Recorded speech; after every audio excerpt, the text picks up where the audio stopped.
May sagot na ang Senado sa ubugong na balitang may panibagong kudeta sa liderato nito. Yan ang ulat ni Daniel Manalastas.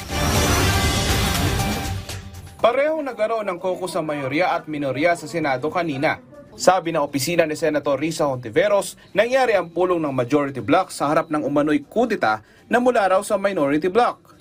Sabi naman ni Senate Majority Leader Juan Miguel Zubiri, ang mga napag-usapan nila ay tungkol sa mga fake news, pagpapatuloy ng pagdinig ng Senate Blue Ribbon Committee at timeline ng 2026 proposed national budget. Isang linggo pala nagpapalitan ang liderato nang umugong na naman ang kudeta. Sa isang post sa X, ipinakita ni Senate President Pro Tempore Panfilo Lacson ang isang breaking news na nagsasabi na nasungkit na ni Senate Minority Leader Alan Peter Cayetano ang sapat na numero para maging Senate President. Sabi ni Lacson, peke ito at naglalayong manlito at manloko. Anya, kung may kanta na achy breaky hearts, ito naman daw ay fakey breaky news. Ang ilang nasa minority block pinabulaanan ng mga alingasngas ng kudeta laban sa kasalukuyang liderato. Hindi, walang pinag-uusapan na ganun. Ang pinag-uusapan lang namin is staying alive. Ayan, yung mga reference po namin, puro dekada 1990, ano ba yun? Kay Billy Ray Cyrus, achy breaky. Di ba Miley na ngayon? Kanya-kanyang level ng kapraningan. Hindi ko naman alam yan. Hindi naman ako chismoso. Ako wala, baka ikaw meron.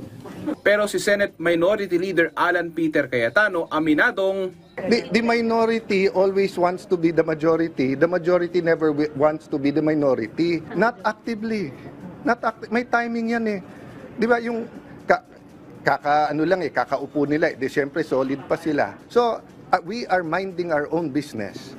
With all due respect, Mr. Majority, mind your own business also. Wag niyong pakialaman yung minority. Pakialaman niyo yung sarili niyong mga problema. Ayon ang patulan ni Senate President Tito Soto ang mga haka-haka ng kudeta. Hindi rin daw pagpapakita ng puwersa ang kanilang lunch caucus kanina. No comment. Of course, you always, the Senate President is always in office because of the trust and confidence of his colleagues. We serve at the pleasure of our colleagues. So, if there are majority of members of the Senate who want a different Senate President, what can we do? So be it. But is the majority solid, sir, by now? Yes, I think so.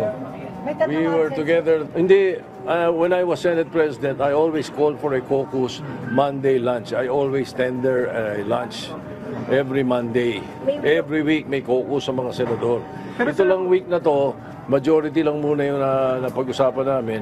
Pero next week, we will invite everybody. Daniel Manalastas para sa Pambansang TV sa Bagong Pilipinas.